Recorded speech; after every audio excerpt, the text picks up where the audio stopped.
السلام علیکم۔ حاضر ہوں میں ایک بہترین موٹیویشنل قصے کے ساتھ جو شاید آپ کی زندگی پر کچھ بہترین اثرات چھوڑ جائے۔ اسٹوڈنٹس نے ٹیچر سے کہا، سر آپ ہمارے ساتھ کرکٹ کھیلیں۔ 5 گیندوں پر ٹیچر نے صرف 2 رن بنائے، 6ٹھی گیند پر کلین بولڈ ہو گئے۔ اسٹوڈنٹس نے شور مچا کر بھرپور خوشی ظاہر کی۔ کلاس میں ٹیچر نے پوچھا، کون کون چاہتا تھا کہ میں اس کی گیند پر آؤٹ ہو جاؤں؟ سب بولرز نے ہاتھ کھڑے کر دیے۔ ٹیچر ہنس دیے، پوچھا، میں کرکٹر کیسا ہوں؟ سب نے کہا، سر بہت ہی برے۔ پوچھا، میں ٹیچر کیسا ہوں؟ جواب ملا، سر بہت ہی اچھے۔ ٹیچر پھر ہنس دیے۔ ٹیچر نے کہا، صرف آپ نہیں، دنیا بھر میں پھیلے ہوئے میرے ہزارہاں اسٹوڈنٹس، جن میں کئی میرے نظریاتی مخالف ہیں، گواہی دیتے ہیں کہ میں اچھا ٹیچر ہوں۔ لیکن راز کی بات بتاؤں، میں جتنا اچھا ٹیچر ہوں اتنا اچھا اسٹوڈنٹس نہیں تھا۔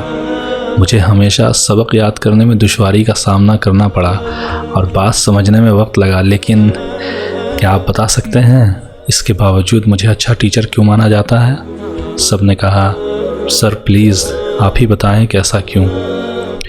ٹیچر نے کہا، ادب۔ مجھے اچھی طرح یاد ہے اپنے ٹیچر کے ہاں دعوت کی تیاری میں ان کی میں مدد کر رہا تھا۔ فریزر سے برف نکالی جسے توڑنے کے لیے کمرے میں کوئی شے نہیں تھی۔ استاد کام کے لیے کمرے سے نکلے تو میں نے مکہ مار کر برف توڑ دی، اور استاد کے آنے سے پہلے جلدی سے ٹوٹی ہوئی برف دیوار پر بھی دے ماری۔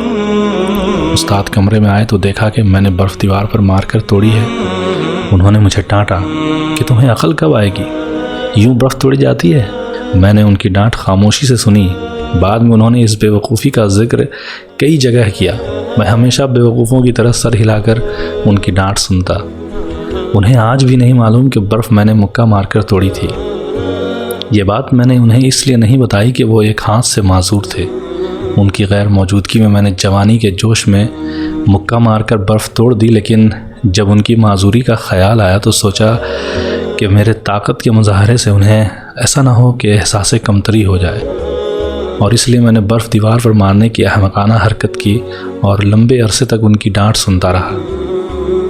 پھر ٹیچر نے ایک لمبی سانس لی اور کہا، اور ایک آپ لوگ ہیں کہ ایک دوسرے کو چیخ چیخ کر ہدایت دے رہے تھے کہ سر کو یارکر مار کر آؤٹ کر دو، اس طرح آؤٹ کر دو، اس طرح آؤٹ کر دو۔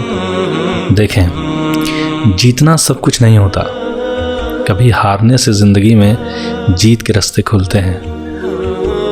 آپ طاقت میں اپنے ٹیچرز اور والدین سے بے شک بڑھ جاتے ہیں، لیکن زندگی میں سب سے جیتنا چاہتے ہیں تو اپنے ٹیچرز اور والدین سے جیتنے کی کوشش نہ کریں، آپ کبھی نہیں ہاریں گے۔ اللہ پاک آپ کو ہر میدان میں سرخرو کرے گا انشاءاللہ۔